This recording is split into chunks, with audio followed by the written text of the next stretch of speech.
Something does not feel right. You've been taking your medication as prescribed for the last year, and then all of a sudden, the side effects from the same medication, although a different generic.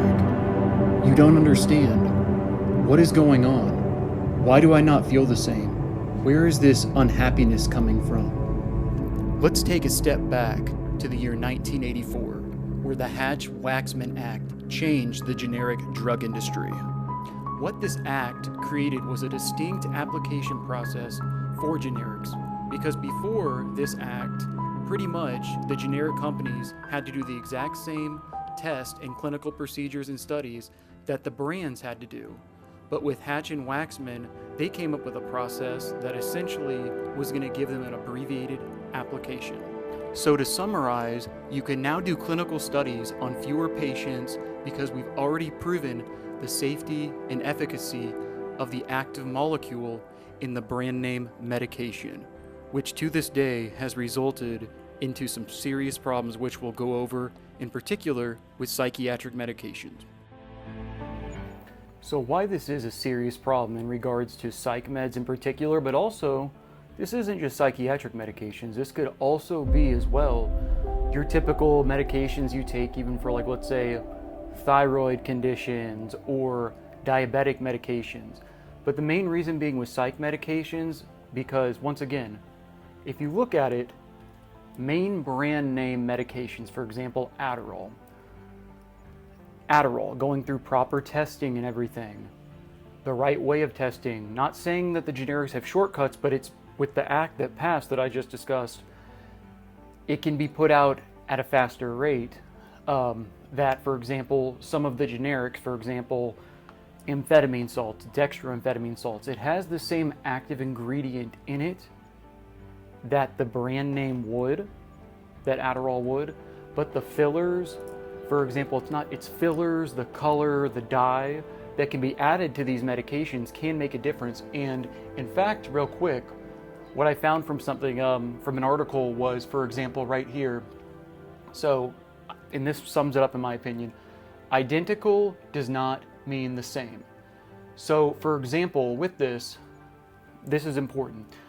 The variation, and this is between, once again, generics and brand name, the variation is allowed according to the FDA, which states that a generic must provide quote unquote, roughly the same blood level as the active ingredient as the name brand.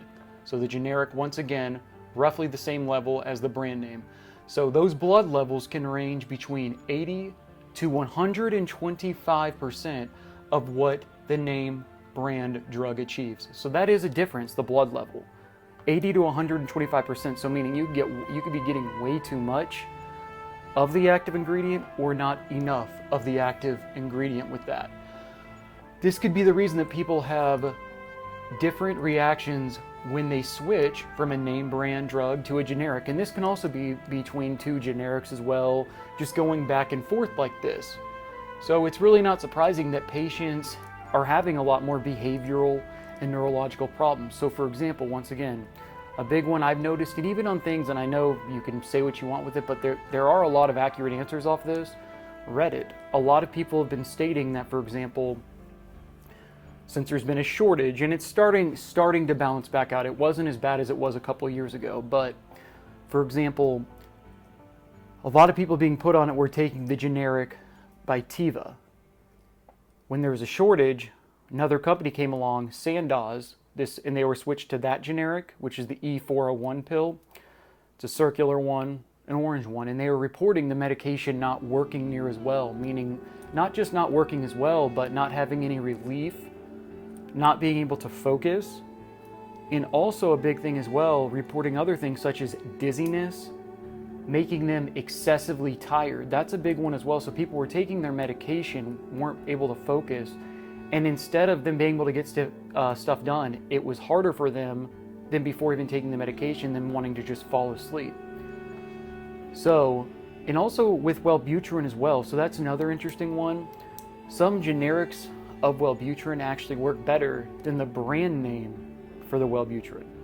So that's why if you notice your medication, regardless of what it is, if you feel like it's not working near as effectively, first look at your diet and talk to your provider, because there are medications to where if you're eating foods higher in fat content and protein content and you're consuming your medication at the exact same time as it, that can affect the absorption rates.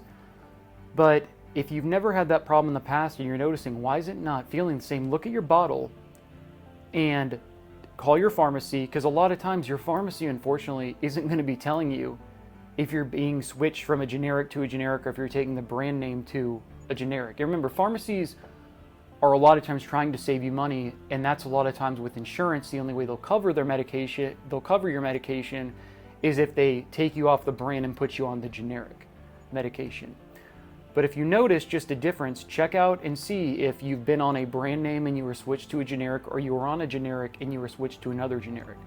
Once again, the common one with, for example, Adderall, brand name Adderall for ADHD meds a lot of times.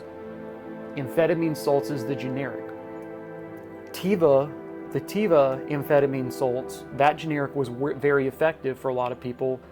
Then when there was a shortage, they were switched to Sandoz, which is another generic. There was no difference in price, it was just a shortage problem. And this is where a lot of the problems came in. And in particular, once again, with psychiatric medications, this is a serious issue. So if you're noticing this, don't think, for example, oh, am I being crazy? Am I overthinking this? Look at your bottle, and if you're having problems, talk to your pharmacy. And if they say, no, this is the only brand we can get, you can call their pharmacies and ask them a lot of times. Unfortunately, though, one thing I'll say is a lot of times with medications such as Adderall and whatnot, since it's a Control 2 substance, for whatever reason, if you ask them, a lot of times they won't tell you because they don't want to get robbed, quote unquote, being a Controlled 2, which I understand, obviously, but these are things that can be a problem. And if you don't mind paying a little extra for the brand name, and that's what works, you need to do that. Or if there's a generic, they've switched you to another generic, making sure you're getting the effective one is a big deal. Now, as stated, a lot of articles and stuff that I've read in scientific journals, there's not much of a difference. But for people, for example, who have, let's say they're taking a psychiatric medication, or just, let's put it this way, any prescription medication for that matter. And a lot of times when they change the medication generic, it'll be a different color, there's different fillers, there's different dyes used in it, to where, let's say you have really bad reflux and you have to take Prilosec with it as normal.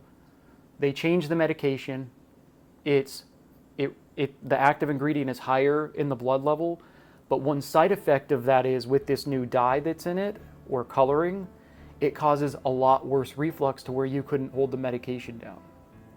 Let's say that's going on.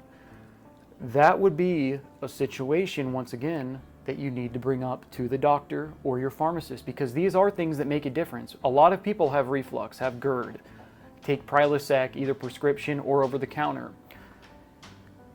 These dyes and whatnot, a lot of times, as long as the active ingredient is active and reaches that 80 to 125%, which in my opinion is kind of wild, thinking 80% to 125%. See, that's what you're telling me, is that if you were taking something, let's just say a 20 milligram of Adderall, for instance, and it's 125%, you're getting like another, you're getting more than 100% of the effectiveness, which inadvertently can cause blood pressure issues, can cause a lot more side effects. And on the other side, not getting near as much of the medication added with these fillers and whatnot are causing things not to be as near as effective. So these are things that should start to be considered. I understand, once again, that generic medications help when it comes to, for example, price efficiency and keeping prices lower, but at the same time, I don't think with these fillers and stuff that you should be messing with somebody's medication, in particular their psychiatric medication. So if you have been feeling off in the past with medications I've taken with psych meds, I have noticed this, and I'm just bringing this to awareness because I didn't even realize this, and this is being an RN, that it made that big of a difference up until recently when reading some of these horror stories of their medication with psych meds in particular, or even just other medications, not working. They're not working as well. They're having severe side effects, increased anxiety, increased depression from antidepressants even, that in particular with psych meds, you're not wanting to mess with the dopamine or serotonin more than you have to. And that seems like a pretty big extremity of 80 to 125% in general. And not to mention, a lot of times medications, I mean, it's not like we want to take medications, but having things such as reflux, and you're changing the dye you're adding fillers in, and a lot of times you don't know what any of these fillers are. They won't even tell you what they are, to where you don't know what's going into your body. So I hope this cleared up some stuff for anyone. And this is not only with, in particular, Adderall, this is also with things such as Ritalin. Their generic has had these problems as well. So once again, you need to talk to your doctor about it, or your pharmacy, or look at your bottle, look at 2 old bottles you have, and you'll be able to tell you on there what company made it, like Sandoz, Teva. And you can read stories about this online, even on Reddit, which I know isn't a trustworthy source, but a lot of times you get a lot more answers from there. And remember, pharmacies, a lot of times they're trying to save you money, but they're not going to tell you if there's been a switch between generic to generic. They'll say, oh, it's not a difference. This is just what we have right now in stock, and this is kind of what we have to give you. I know it's tough to do, and obviously don't stop your medication, but talk to your doctor, talk to your pharmacist about this. Hope this clears things up, because once again, I didn't know about this, and I wish I would have known about this a while back when I was taking medication in general, especially psychiatric meds just in general. But yeah, that's something I wanted you guys to be aware of. I'll have a new video out soon, a mental health video. I'll be doing shorts as well. I love you all. Leave a comment if you've been affected by this problem within the past couple of years, because it's really been on the rise. And leave a comment on a video you want me to do in the future as well. I love you all. Have a great rest of the weekend. Like, subscribe, comment. I'm out.